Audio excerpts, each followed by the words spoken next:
What is up, my friends? How are you guys doing? Welcome back. Thanks for stopping in and talking with me about some cinema. Here we go. Today, we're talking about the brand new, just came out, just hit the streamer, Salem's Lot.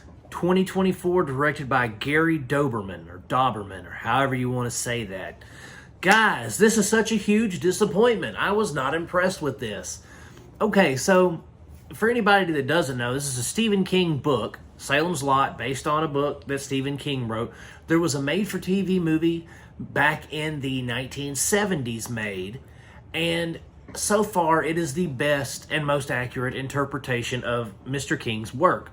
It has some of the most terrifying vampires on screen ever. We have with Barlow, with the whole Nosferatu look, and then we've got the kids who hover outside the windows. They are terrifying, right? So this and that's a better story because it is developed. It is told in a way that is accurate to the book, and as much as it can be, but it is also, you can tell that it was kind of a labor of love for Tobe Hooper. He made it, and for those of you who don't know who Tobe Hooper is, Texas Chainsaw Massacre, that's my man. And The Funhouse, which we'll talk about later on in another review. But, he delivers with the very first Salem's Lot. He really does, and that's awesome. Then there was another, another remake of it back in, I think, the early 2000s with Donald Sutherland and Rob Lowe. I briefly saw parts of that one. It was okay, but again, nothing as good as that 1970s. So here we are, fast forward, we get to 2024, and I have really, really been looking forward to Salem's Lot. I thought it was going to go to theaters to begin with, which I was really hoping for. I was also hoping for another 3-hour masterpiece, especially when I found out it was going to be on Max.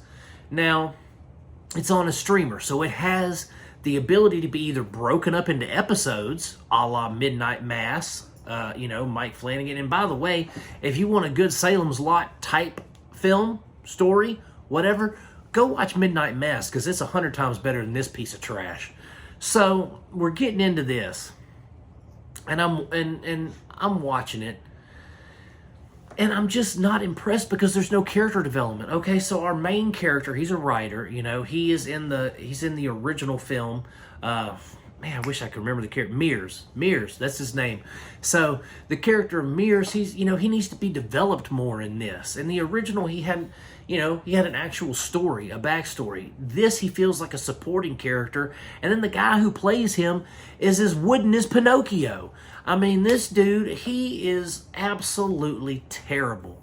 And then we have our big bad in Barlow, right? He's supposed to be our Nosferatu, scary-looking vampire. No. He was a CGI nightmare. That's all he was terrible looking CGI. The vampires in this looked awful. We have Asbak Pilu or whatever. He was Euron Greyjoy from Game of Thrones. He is in this as Barlow's assistant or whatever. And I guess for what it's worth, he was good.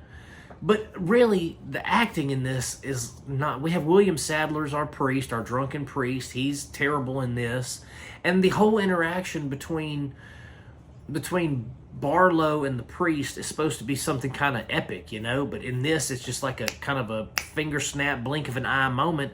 And there's nothing really said between them. There's supposed to be a dialogue there about good and evil and all this stuff. Instead, he's like, I love watching a man lose his faith.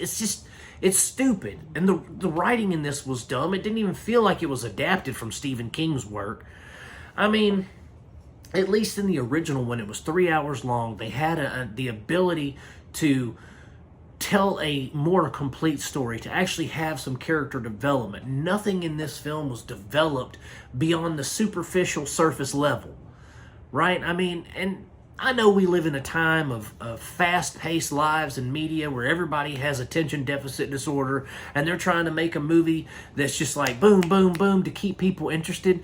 But God bless it, guys. Y'all got to slow down Develop some characters. Develop a story. Tell a complete story. If you're going to adapt Stephen King's book, then you need to adapt it properly.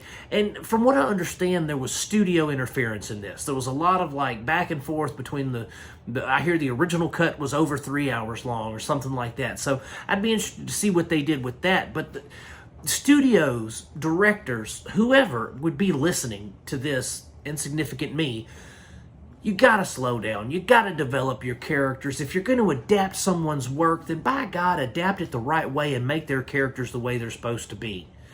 Stop just throwing Dookie against the wall and seeing what sticks, because you're destroying these classic stories, right? I mean, they're just killing it.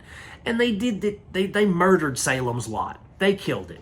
I don't care if they ever make another one. I probably won't watch it, because by that time, it will be in a whole different generation of people who don't know how to make movies.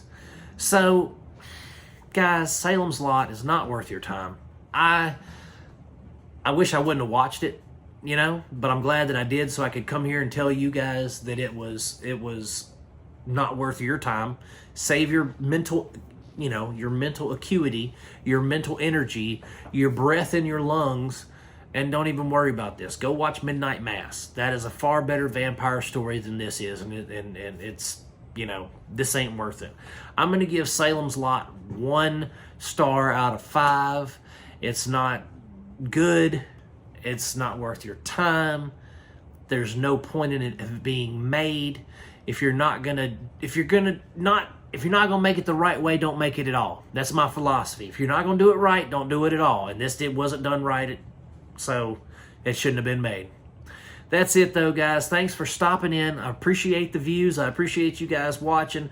If you like my videos, by all means, like and subscribe. And as always, I'm going to keep making them as long as you keep watching them. Peace out. God bless you, my friends, and I will see you soon.